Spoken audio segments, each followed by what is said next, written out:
आज अनंत चतुर्दशी 10 दिवसांच्या मंगलमय मुक्कामानंतर लाडक्या गणरायाला दिला जात आहे भावपूर्ण निरोप। ढोल आणि ताशांच्या गजरात बाप्पाच्या विसर्जनासाठी मुंबई आणि पुण्यासह राज्यभरात चोख व्यवस्था, पोलीस बंदोबस्त तसंच अनेक ठिकाणी कृत्रिम तलावांची सोय। मुंबईचा राजा, लालबागच्या राजासह प्रमुख गणपतींच्या मिरवणुकांना सुरुवात। नागपूरचा राजा आणि पुण्यातही मानाच्या पहिल्या 2 गणपतींचं विसर्जन। भारत अमेरिका संबंधांबद्दल ट्रम्प यांच्या विधानाला पंतप्रधान नरेंद्र मोदी यांच्याकडून सकारात्मक प्रतिसाद।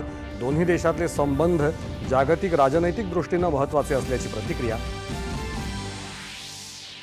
कोणत्या देशाकडून तेल खरेदी करायचं याचा निर्णय हा पूर्णपणे राष्ट्रीय हित लक्षात घेऊन घेतला जाईल, केंद्रीय वित्तमंत्री निर्मला सीतारामन।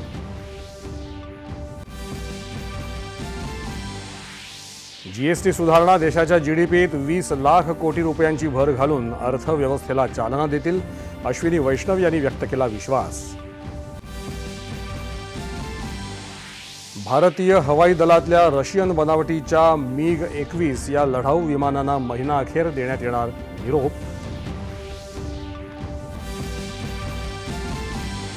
आणि बिहारमध्ये राजगीर इथे सुरू असलेल्या आशिया चषक हॉकी स्पर्धेत आज सुपर 4 मध्ये भारत आणि चीन यांच्यामध्ये होणार लढत।